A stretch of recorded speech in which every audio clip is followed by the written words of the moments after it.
Audio Unleashed.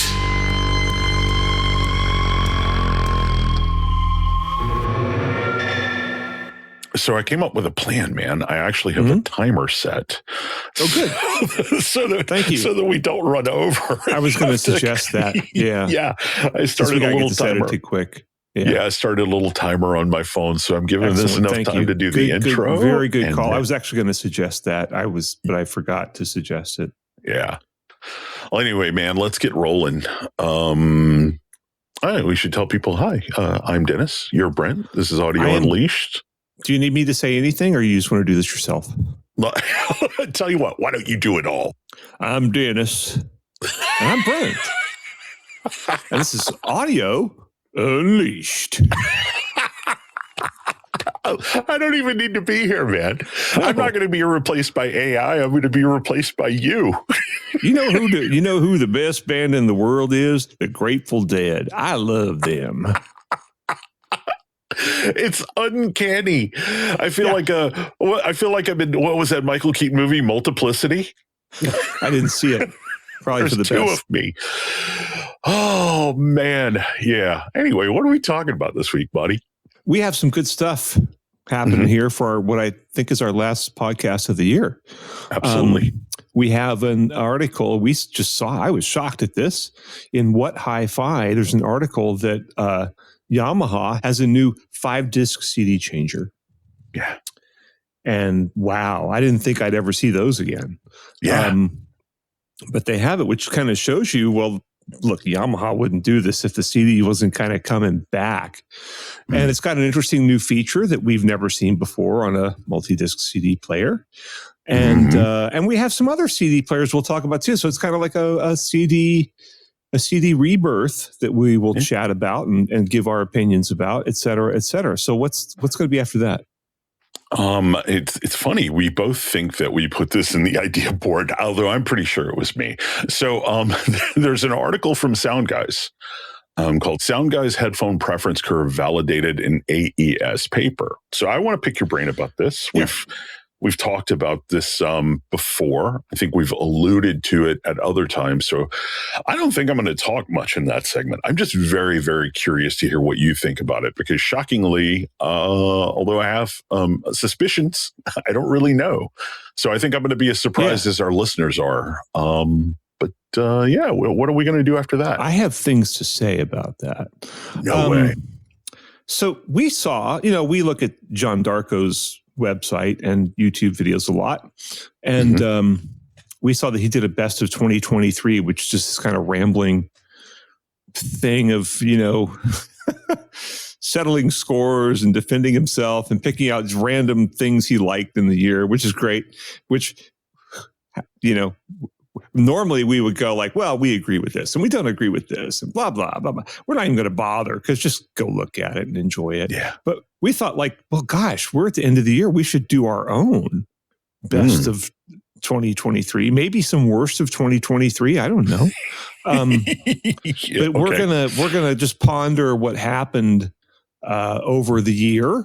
And I hope in an amusing way that inspires people to check some things out and to not check some things out as well. And what's going to be our Patreon segment? Yamaha. Oh gosh, we're talking about Yamaha a lot this episode, aren't we? I just realized that. But Yamaha has a new headphone amplifier, the HAL7A. It is $4,000. Well, it's a nickel shy of $4,000. What's interesting though is when I was talking to you about it, you were like, "There's some actual validity to this," and I was like, "Ooh, tell me more." So, I think that's going to be interesting, but I think it's kind of dorky. Let's face it, most of our mainstream listeners are not in the market for a $4,000 headphone amplifier. So we're going to save that for patrons this week. Yeah, but I really think you don't need a $4,000 headphone amp. But if you want a really fancy headphone amp that looks to me like maybe it actually delivers on its promise in many different ways, this would be one to look at. Yeah. And we'll tell you why. Yeah. But first. Yes.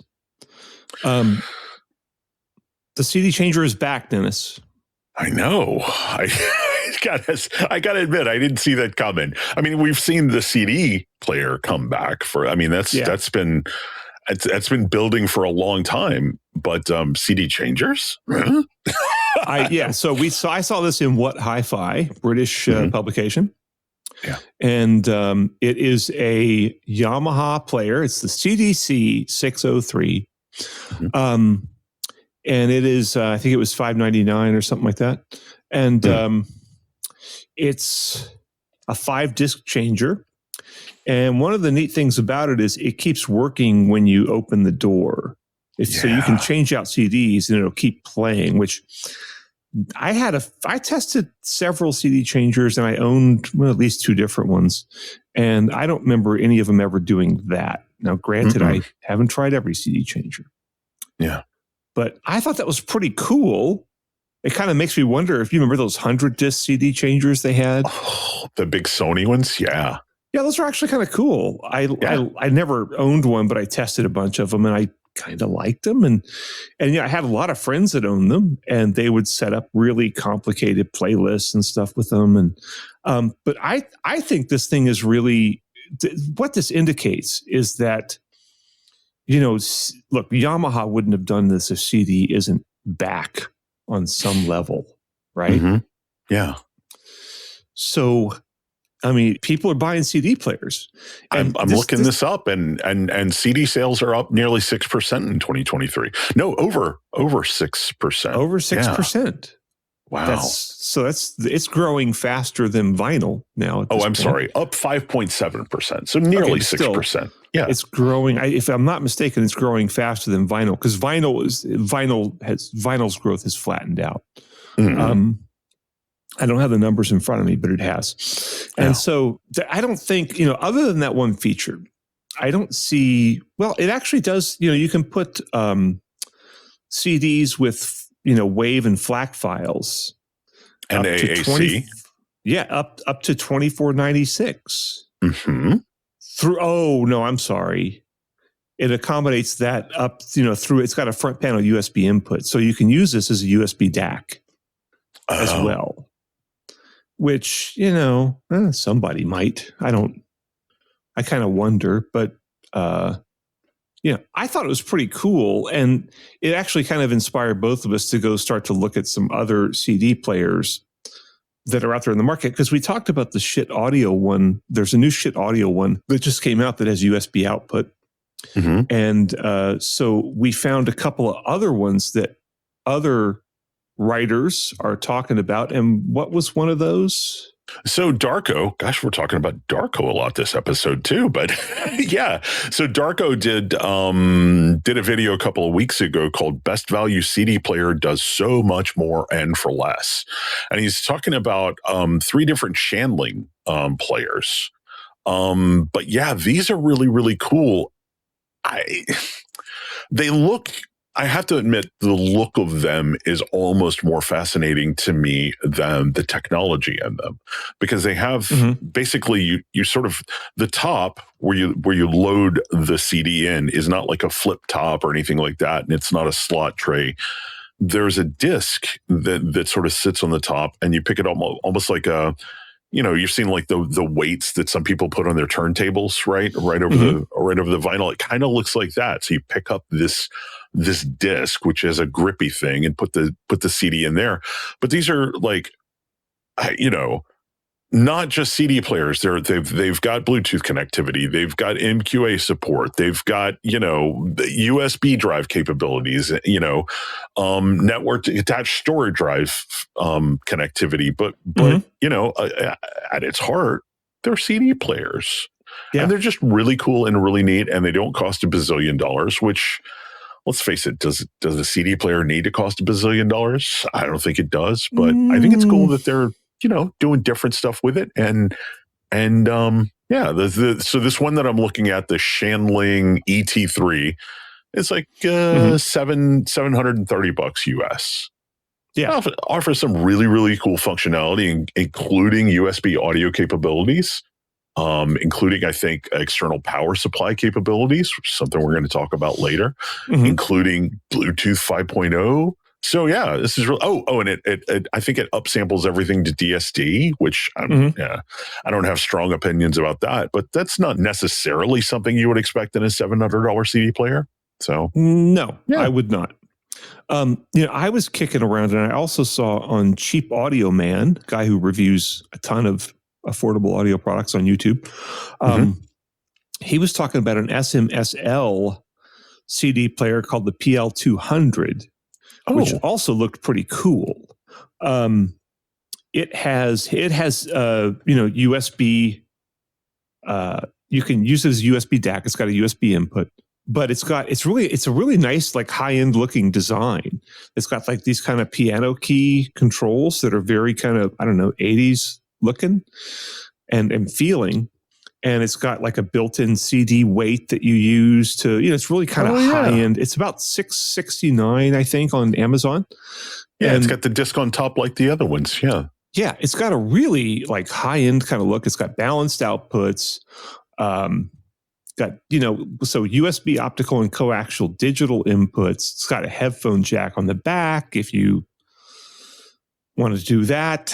I don't like back headphone jacks. I'll just say that right now. But it's a really nice looking product. As he points out in his video, he's like, hey, it's got, it works with MQA CDs. So it'll work with all 20 of those that are out there. You know what none of these CD players has, though, that I really kind of wish they did? What's that? You might make fun of me for this, but that's okay. I probably will. HD CD decoding.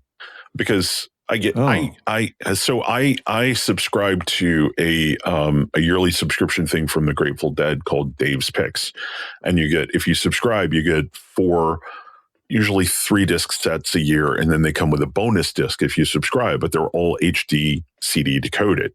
So I always rip them to FLAC, because you can actually rip HD CD and you get a 20-bit FLAC file out of it.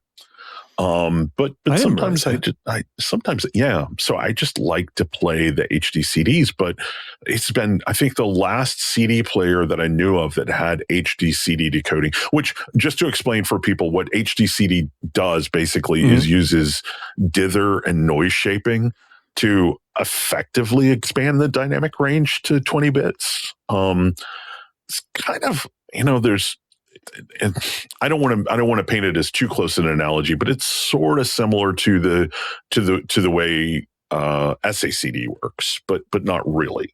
I was going to say it's more similar to MQA. Well, kind of, but it's not, because it kind of buries some of the information in places where. Yeah. Well, that's a good point, but it's not lossy. But I would like to be able to just know that I'm getting all effective 20 bits out of the, not that it really matters that much, but I wonder why none of these players has a HD CD. I don't know. Well, I think because the awareness of it is probably really low, and maybe it's no longer available for licensing. I don't know. Maybe the company kind of threw in the towel. I can't remember. That's too long ago. I remember it was invented by like a guy named Keith Johnson, right? Mm-hmm.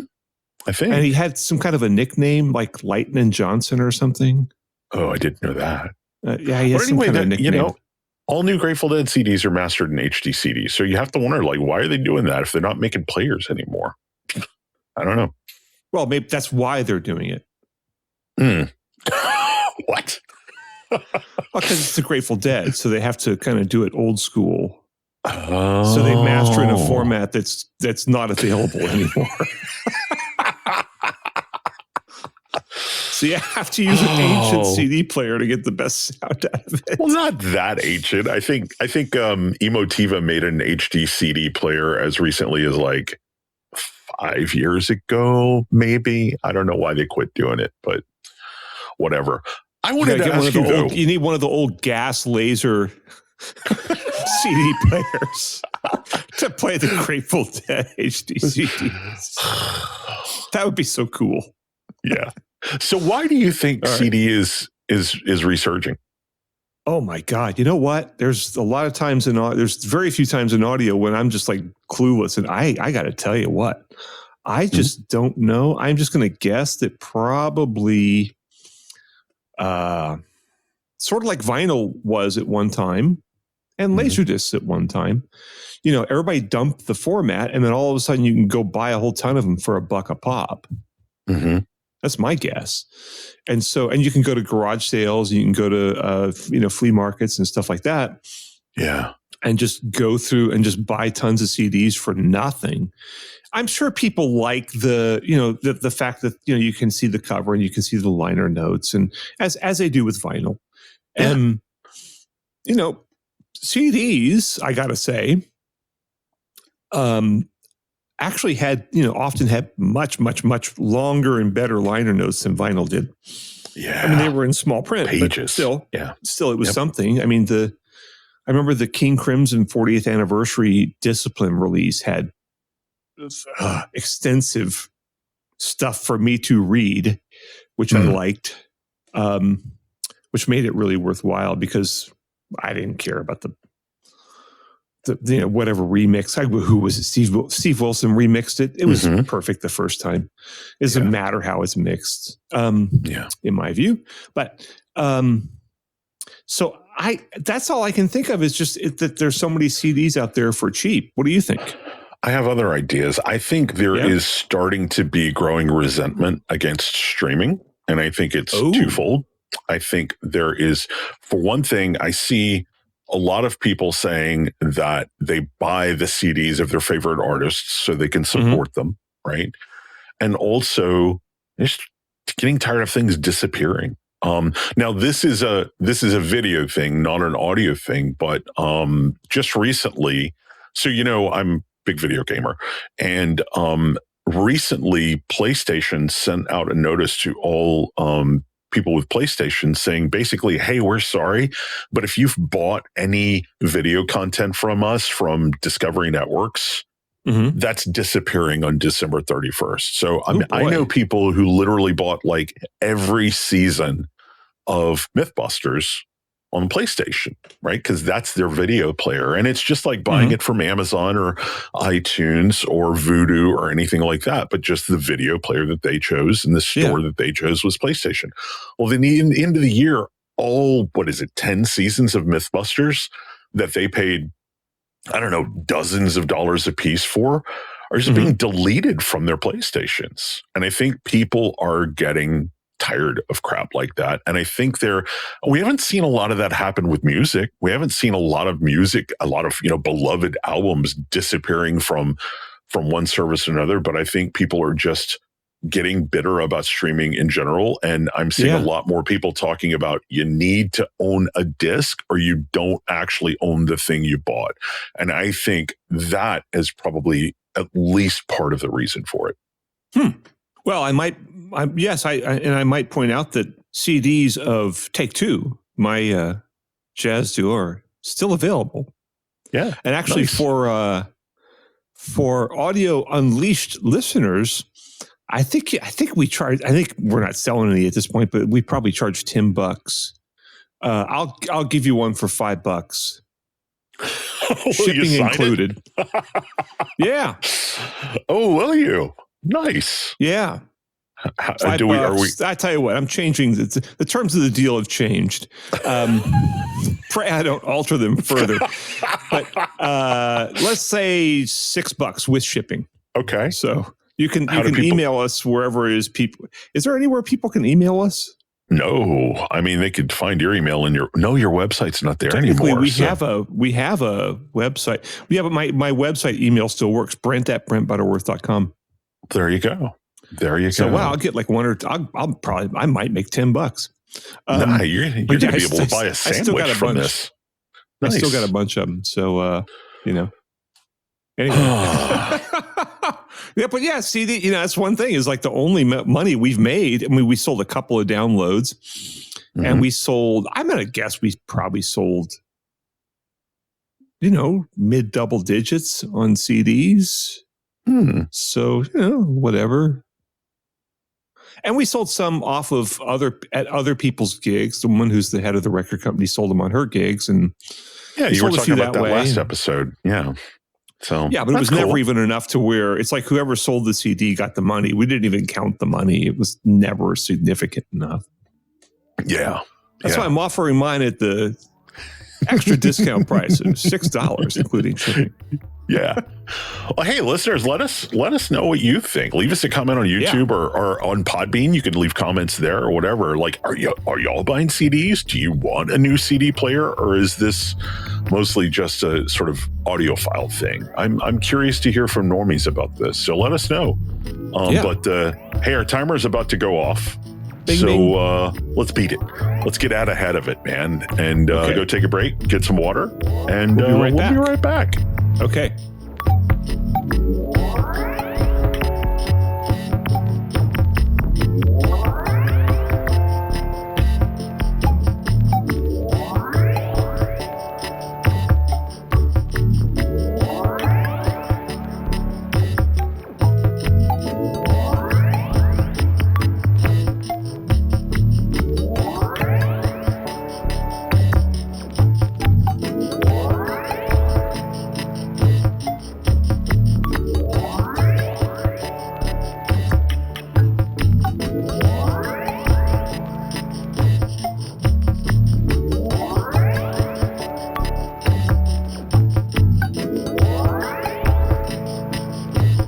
And we're back. This is Audio Unleashed. And we are talking in this segment about an article that we saw on the SoundGuys website. They review a lot of sound stuff, including headphones. And they have their own headphone target curve. I mean, there's a lot of headphone target curves out there, as I detailed in an article for Soundstage probably about 1.5 years ago.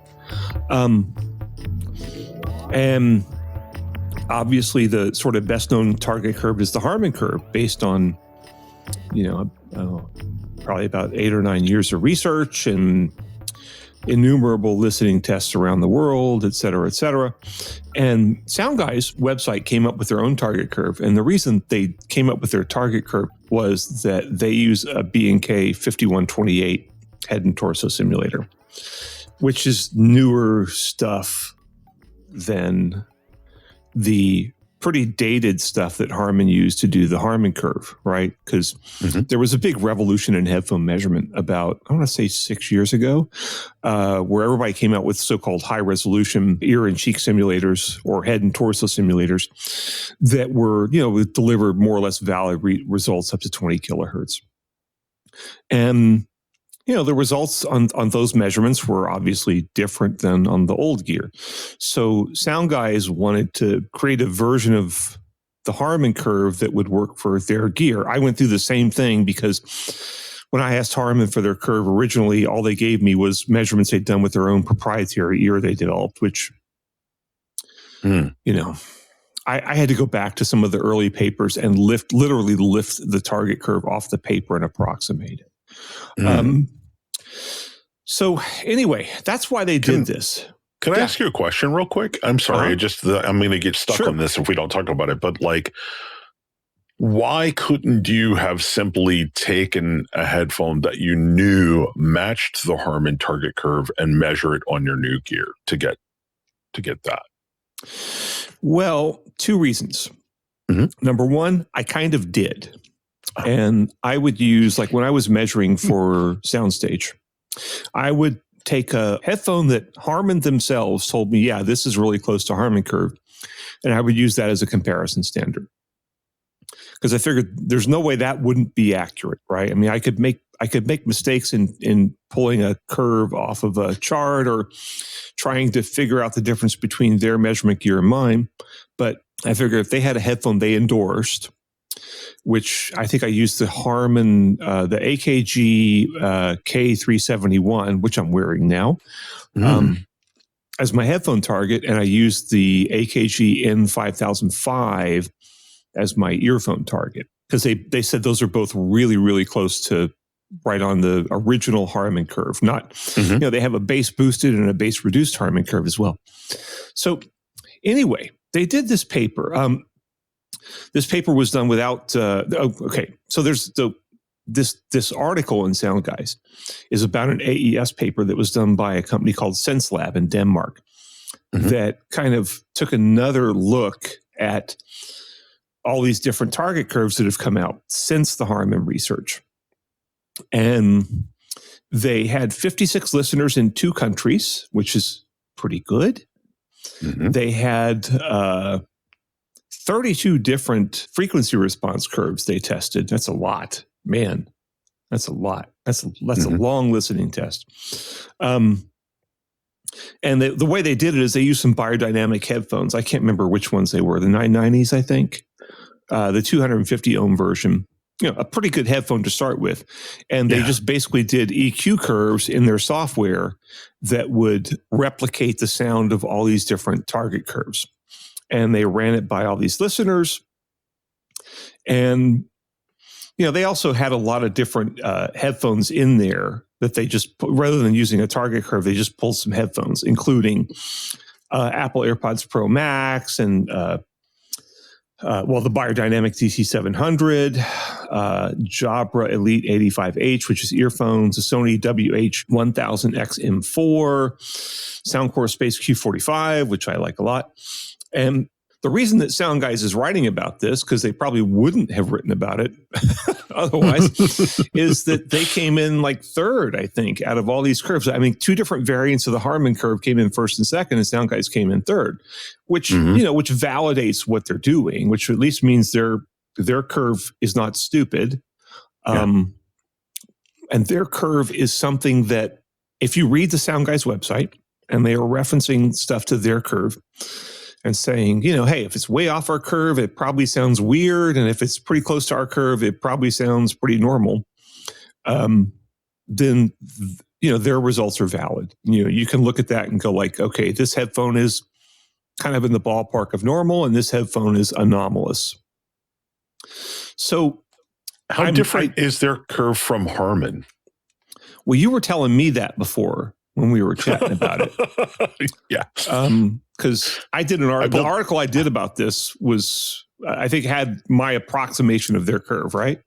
It did, yeah. This is an article called "Do We Really Need All These Target Curves?" written by a young fellow I know named Brent Butterworth. This was from October 1st, 2022. And I'm looking at it, and it's like, there's a little less energy below like 250 hertz. And then it's very, very similar up to about 3K, right? And then from there, it gets a little wobbly, right? And then there is quite a bit more energy above 10K. So okay, and some of that is based not on they're saying you should have more or less treble, but they're saying our measurement gear is different from what was used for Harman curve, and so we have a different target curve. Okay.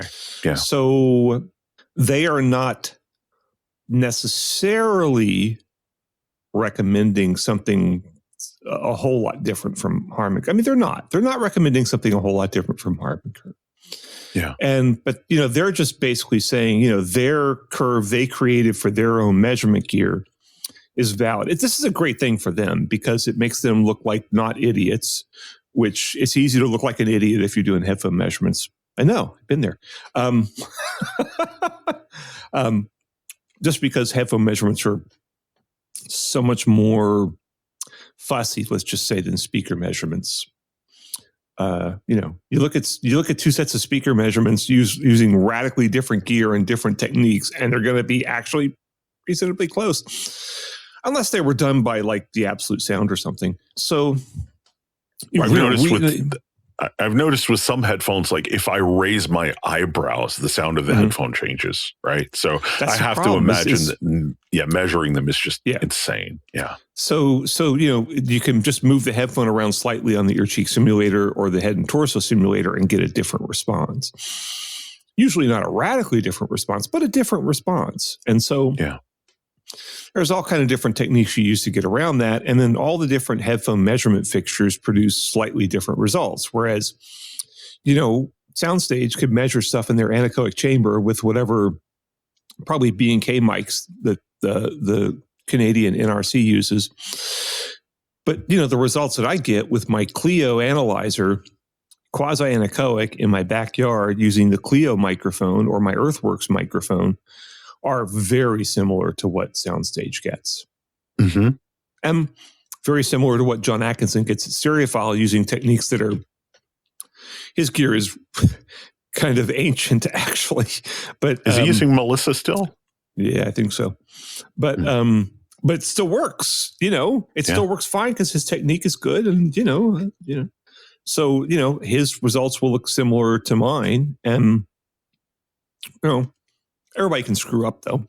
But still, by and large, whereas with headphones, it's really hard to compare one website's measurements to another, or one website's measurements to a manufacturer's measurements. I mean, you can kind of look at the general shape, but if you want to get specific, you have to look at that. That's why when I was doing SoundStage's measurements, I would have a reference headphone in there that was more or less Harman curve, like the AKG K371, because then you could look at the thing and see how much it varied from Harman curve. And hey, it's got a lot more bass than Harman curve. Well, a lot of people think Harman curve is already a little bit bassy.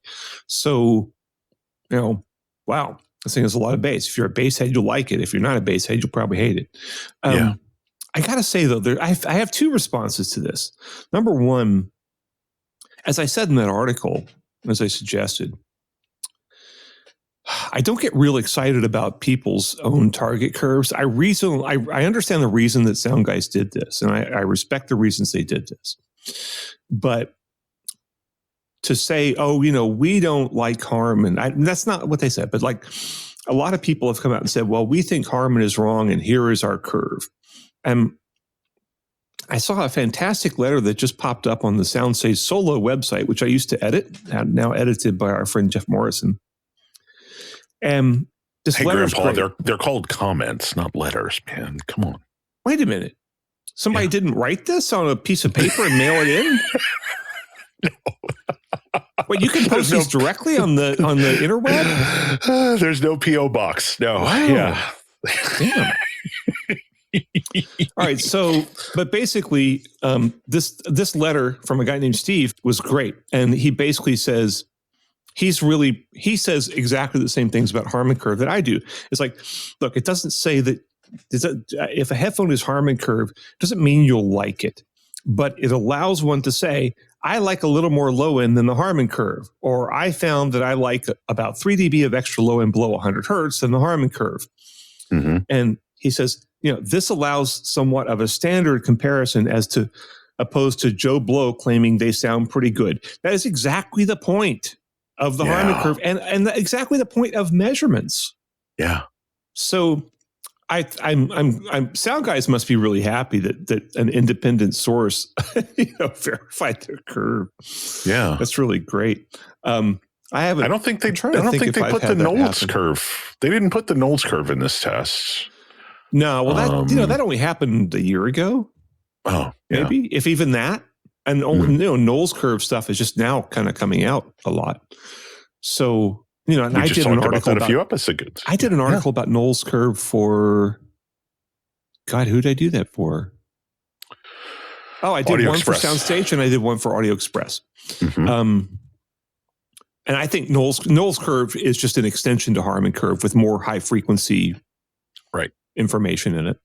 And I'm all for it. I think it's great. Now that most of us have the measurement gear, you have to have a so-called high resolution ear stimulator or head and torso stimulator to do Knowles curve measurements. I think Knowles curve is a pretty cool thing. Based on what I've heard, I think it's pretty smart. So I don't. There's other people that have. I mean, Critical, who's a famous earphone reviewer and consultant, has his own target curve, and his is a little ways off from all these things with a lot less bass. But I think that's fine. It's like something I've talked to, or I've conversed with readers over the internet about the Critical curve, and it's like, well, some of them really like it. And I've still never met the guy, sadly, but I like his writing and I like his YouTube videos so much. And if you like that, hey, that's fine. That's just fine. I think he's a cool dude. So, but I am not going to get too excited about any of this stuff because Harman Curve works. Yeah. Like that letter said, Harman Curve gives us a reasonable reference. And if you're way off Harman Curve, your headphone's going to sound weird. Yeah. And if you're right on Harman Curve, your headphone is going to sound pretty normal. And if some listener says, oh, well, I heard this headphone that's way off Harman Curve and I thought it sounded great. Well, it's no accounting for taste. It's like, come on. I mean, anybody can listen. That's one of the rule. Is that rule number 1 of the Audio Unleashed podcast, that anybody can say they like anything when it comes to sound? And that usually doesn't mean they do. anything. Yeah. Anybody can walk in a room and listen to a speaker system or put on a set of headphones and go, this is great. It doesn't mean anything. Generally speaking, if it's at an audio show, someone is almost certainly going to say it sounded great. It's almost certainly going to say it's the best thing they've ever heard. So, yeah. Even if it's obvious crap to anyone who knows anything about audio. Yep. So for reasons that many of us can explain in great detail and, based on the laws of physics and the science behind listening tests and blah, blah, blah, it's like that speaker doesn't work. That's the problem with headphones is you can't look at them and tell if it doesn't work or not. Well, yeah, it's a good point. Can't. You got to put them on. Yeah. All right, buddy. Well, have you said about enough on this? I have. Kudos to SoundGuys. Congratulations. Yeah. Well, cool. Well, let's go take a break. I definitely need to fill up my water again. And we will be right back to talk about things we liked this year and things we didn't. Yes. I'm eager to get into that discussion. Yeah. Be right back.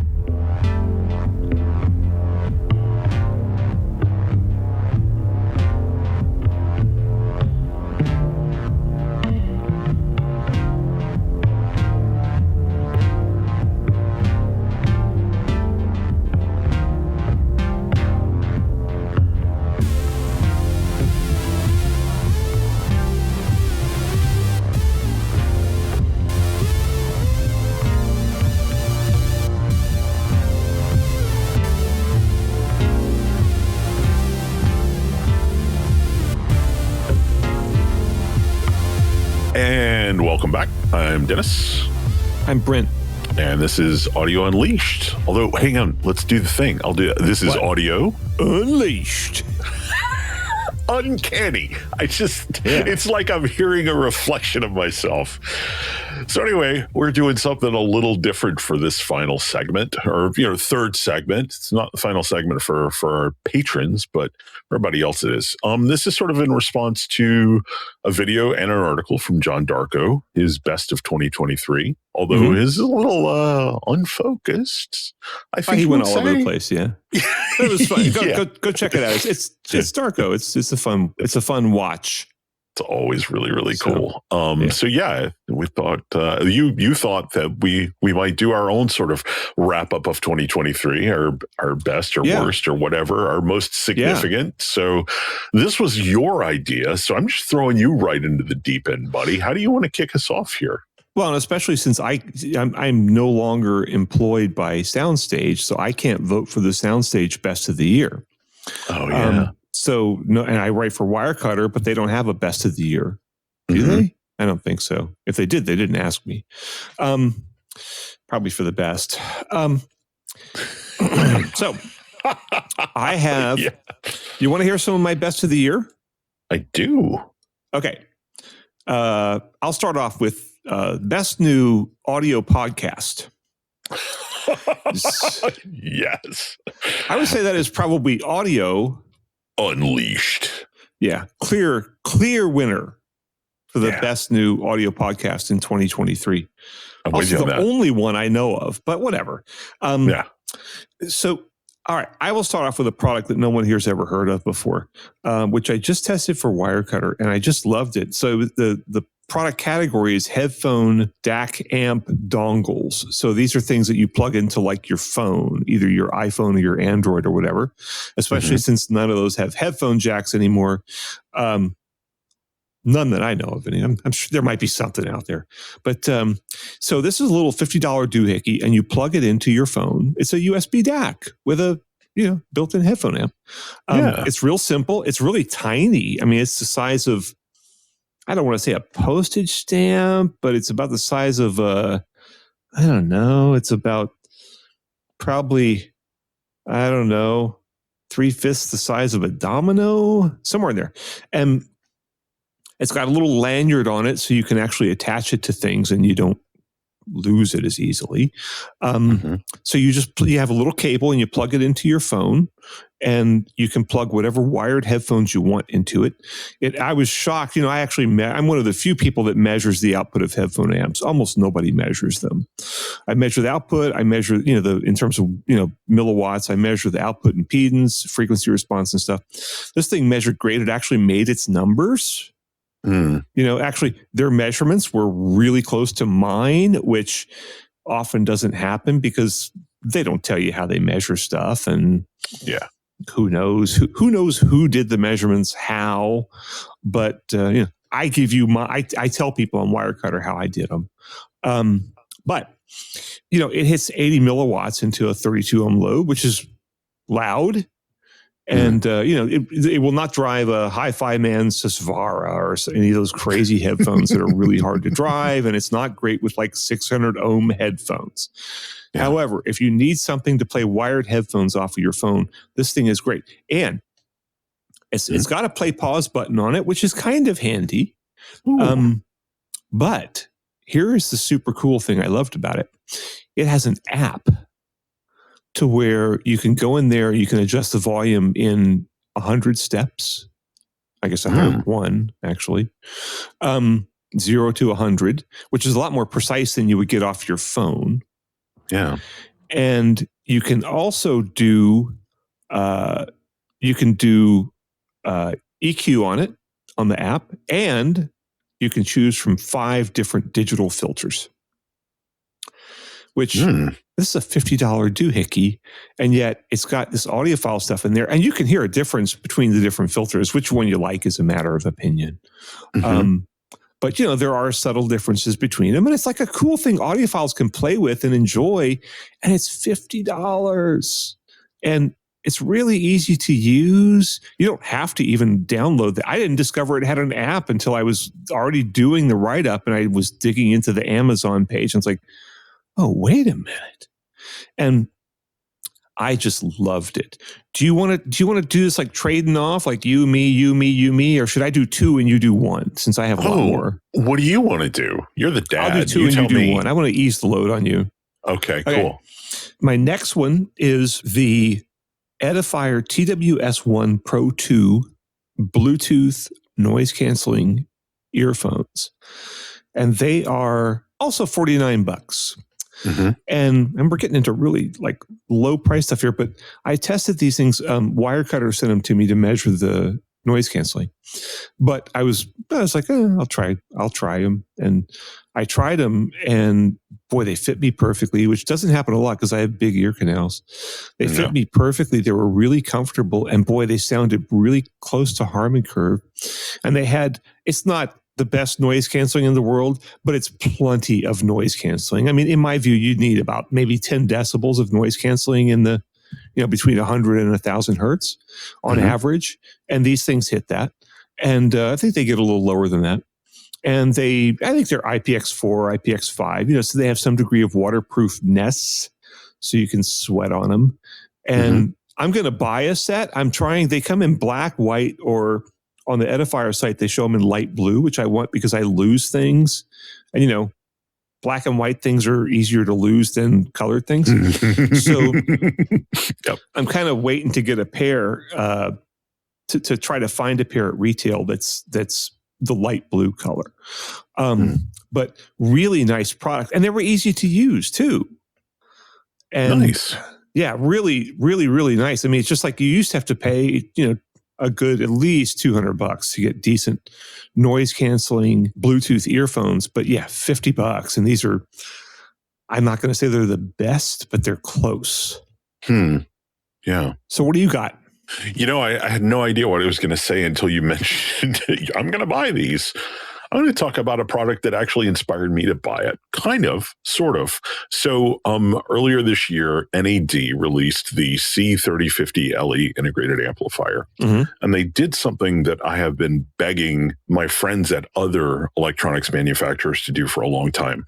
Now, I can't take credit for this because I didn't actually give the idea to NAD, but I had talked to people at Marantz and Pioneer about the fact that their classic stereo receivers were just insanely popular. So it's like, why don't you take the aesthetic of an old late 70s, early 80s stereo receiver and pack it with modern technology, but it looks like the old school gear, because so much of today's gear just has no personality, at least the affordable stuff. Yeah. It's black boxes.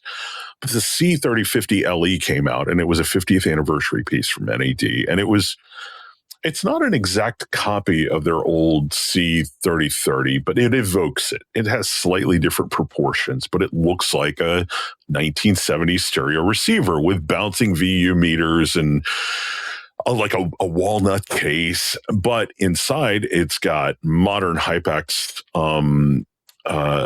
Class D amp modules. It's got Blue OS streaming. It's got Dirac room correction. It's got an HDMI input, and I reviewed the limited edition version, which had like a numbered, edition of 1972 pieces. And we always talk about how hard it is to say, I hated to send this back, whatever. But it's like, since I sent that amp back, I have thought about it almost constantly. So when my integrated amp started dying, and I was looking to buy something else, there was no question that I was going to be getting the non-limited edition of the NAD C3050. I wish I could have gotten the LE, because it had the nice anniversary plaque on it and had the Blue OSD built in instead of a add-on card or whatever. But it's just, to me, now this thing is like $1,800. The limited edition was $1,972, and for their 50th anniversary.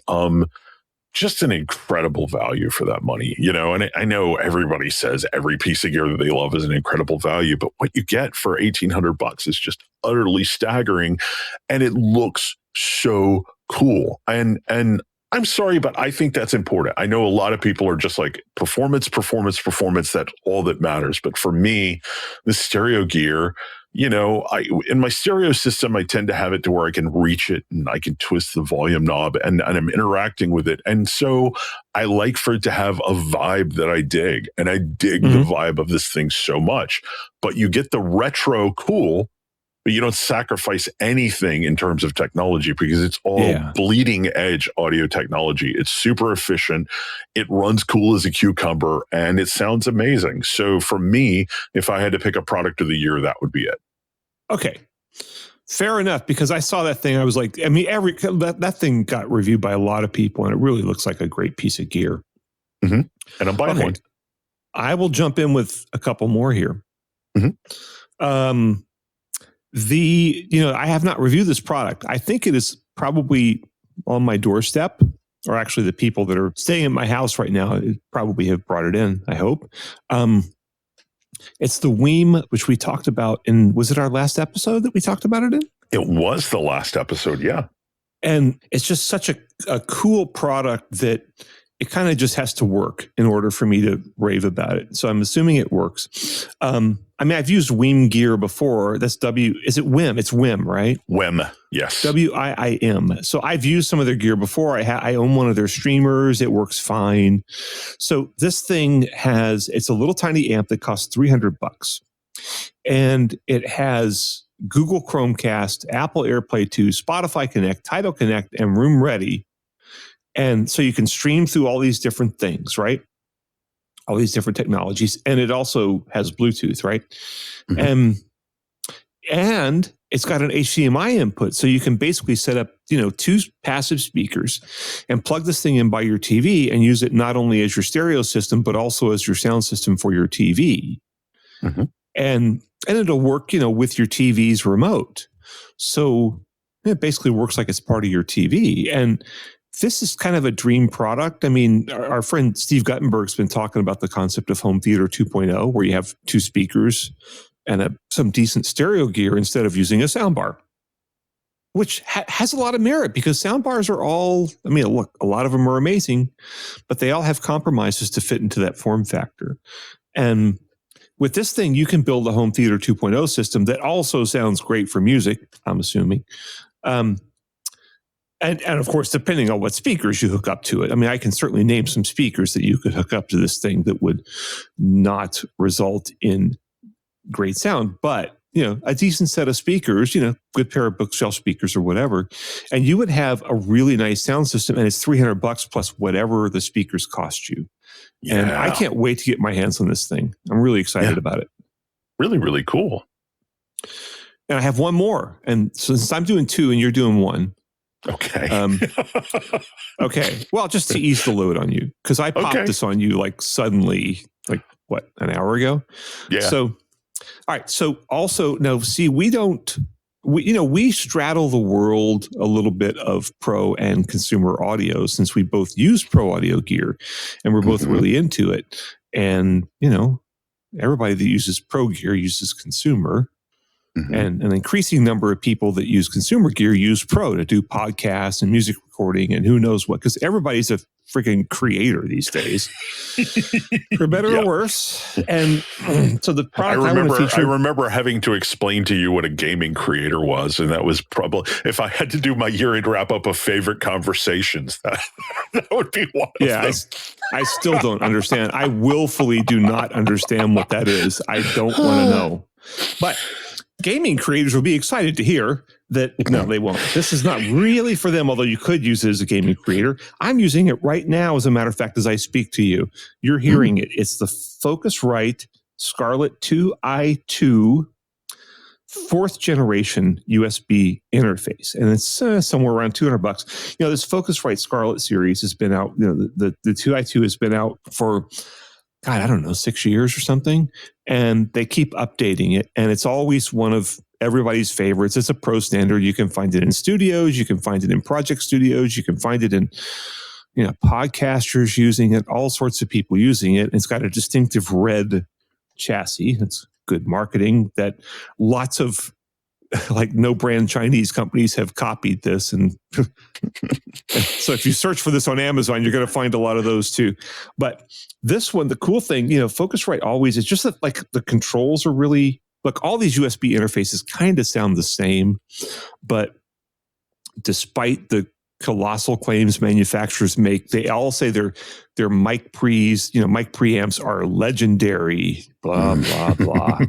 And which, no, they're not.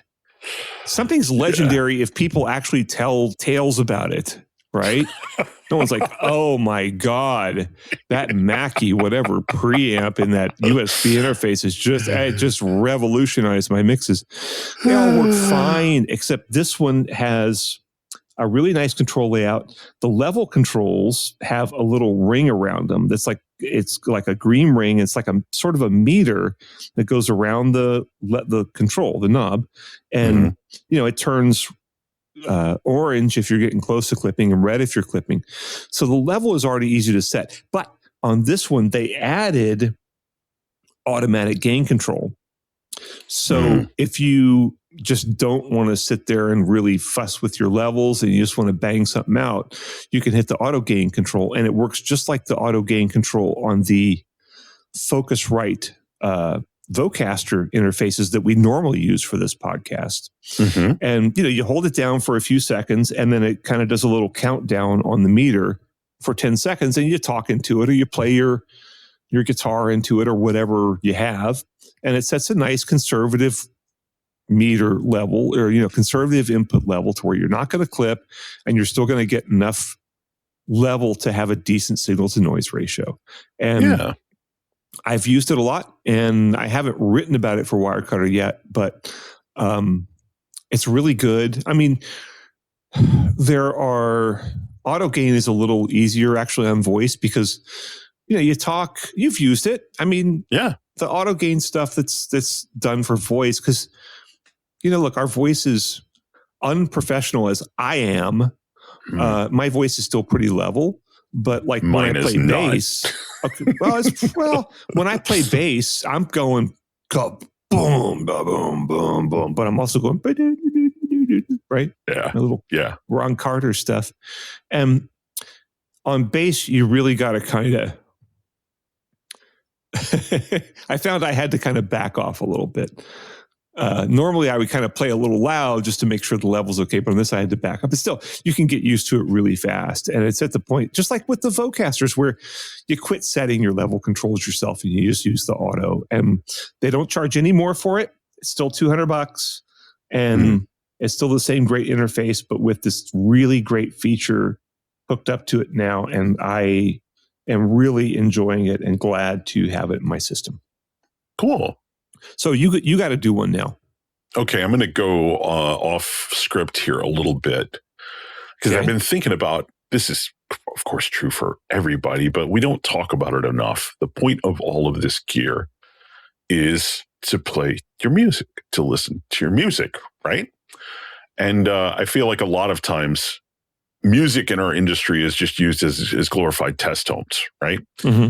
Yeah. But I want to talk about an album that I really, truly loved this year that I don't think has gotten a lot of traction. It's by an artist called Alice Phoebe Lou, whom I've loved for a few years now. She's very hard to pin down. If I couldn't describe her at gunpoint. My wife has tried to describe her and described her as, Patsy Cline meets Joanna Newsom with a hint of Belinda Carlisle. And I'm like, that's kind of close, but she's kind of blues, she's kind of jazz, she's kind of rock. She's not very pop, but she's a guitar player and a singer, and she writes just wonderfully, delightfully weird music that I absolutely love. One of her most recent albums before this year was Live at Funkhouse, which is one of my favorite live albums of like the last decade.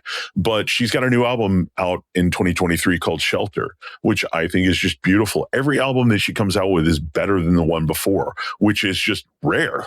You know, she's one of those artists who gets better and better with every album. She's originally from South Africa. She moved to I think Berlin, like maybe 10 years ago or something. It was just kind of busking or whatever. She doesn't even have a record label, but she puts out stuff under her own record label, and most of it's, you know, through YouTube or what have you. But she's just utterly brilliant, in my opinion. And I think she's one of those rare artists where I kind of think almost everybody would love her, you know?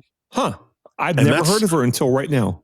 Yeah. Alice Phoebe Lou. I'll put a link in the show notes, but yeah, since all of this is about music anyway, let's talk about music. That was my favorite album of the year. What was your favorite album of the year? Putting you on the spot. I gotta say, you left off a critical piece of gear. I was teeing it up for you there. Really? What? And you struck out. I'm mixing my sports metaphors. Oh, okay. The Dayton Audio, either HTA 100 or HTA 200 integrated amp. That's true. Yeah, I've got the HTA 200 in now for review, and I'm loving it. But yeah, you do that one. And I did the HTA 100 for Wirecutter, and I was just like I was updating our stereo integrated amp article, you know, and we only do cheap stuff. So there was kind of slim pickings, and I saw that. I'm kind of like, that thing actually looks nice. Yeah. And it's really, really full featured. And the one I reviewed, I think, was about $240. And it's got 100 watts of channel, which I measured, and it actually makes 100 watts of channel at 0.5% distortion into 8 ohms. So it has like a tube. It looks cool because it has a tube input stage, right? And then I don't know how much the tubes really do. I think nobody actually knows. I think it's actually a tube preamp, not just a tube buffer. So okay, so there's something seems to pass through tubes, right. And then it also has level meters on the front, which looks cool. Yeah. It has, you know, source selector. It looks like more like a piece of NAD equipment than something you'd associate with Dayton Audio, and it's got big transformers on it. I don't know what they do, if anything. I don't know if there's anything in there. Who knows? Can I disagree with you real quick? I actually think it looks more like a piece of Bob Carver gear than a piece of NAD gear. Okay, that's fine. Oh, yeah, you're right. I just haven't seen any Bob Carver gear in a while. So I don't think there has been any. No, Sadly. Bob's pretty safely retired as far as I know. Yeah. But anyway, it's got a built-in USB DAC, so you can use it as a digital analog converter. Plug your computer into it, whatever, your phone. It's got a built-in phono pre, so you can plug a turntable, moving magnet turntable straight into it. And it's got analog inputs as well. And it's got like a volume control and source selector buttons on the front. That's the part that looks kind of NAD to me. Yeah, it does. It's really a nice piece of gear for, $230. And then like I reviewed it. I picked it for Wirecutter, and Steve Guttenberg did a review of it, and he loved it. And does the 100 have the subwoofer output? The 200's got a sub output. Now it's not. There's no bass management. There's no bass management, but it's just a summed mono preamp out that you can hook a sub to. But that's cool. Which is cool. Saves you. It's a little easier to wire things up. And I'm just bowled over by, I listened to it and played it through some fairly difficult to drive speakers, and it worked great. Yeah. Yep.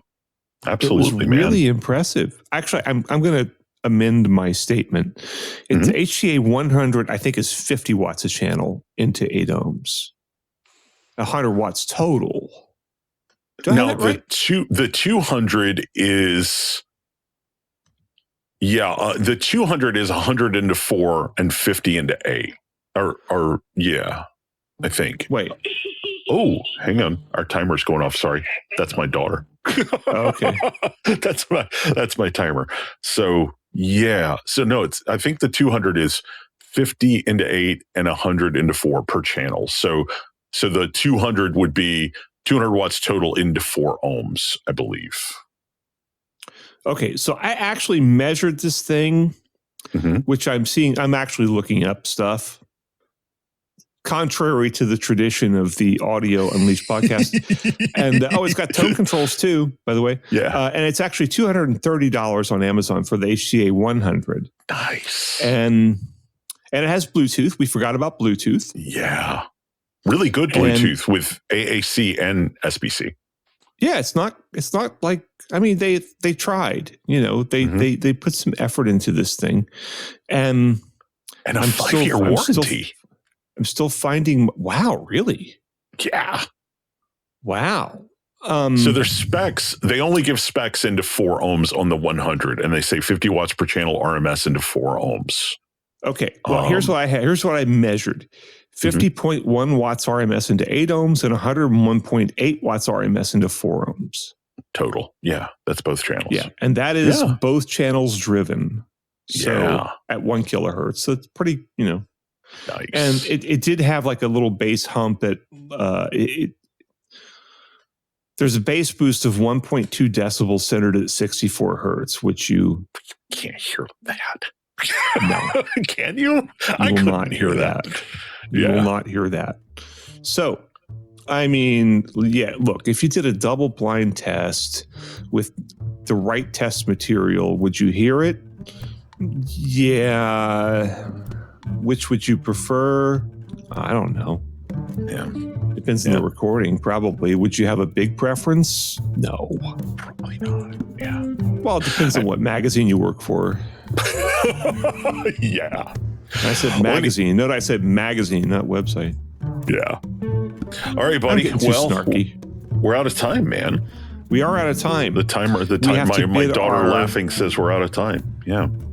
We have to bid our normal listeners, our normal, is that the right word?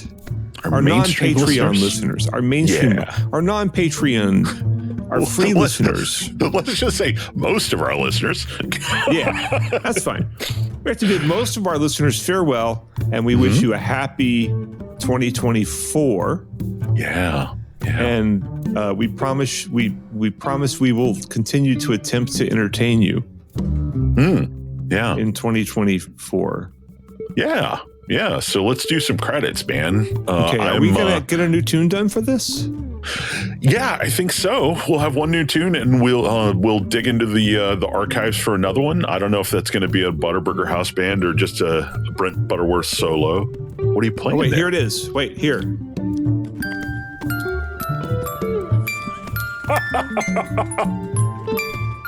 I'm at my sister-in-law's desk, and she's got a little music box here. Nice. That's better than anything I've ever written. I don't know who wrote that. I might have cranked it backwards. I don't know. Whatever. Yeah. So, okay. I'm editing, I'm mixing, I'm mastering. Yeah. We're doing music together. Anything else? Oh, remind people, let's go leave us a comment on your YouTube channel. Go leave us a review on iTunes. And tell your thirsty aunt that we're both cute and one of us is single, but don't tell her which. Okay. Oh boy. Anyway, let's say goodbye. More coming up for Patreon, people. All right, bye everybody else. We'll see you next year. Yeah.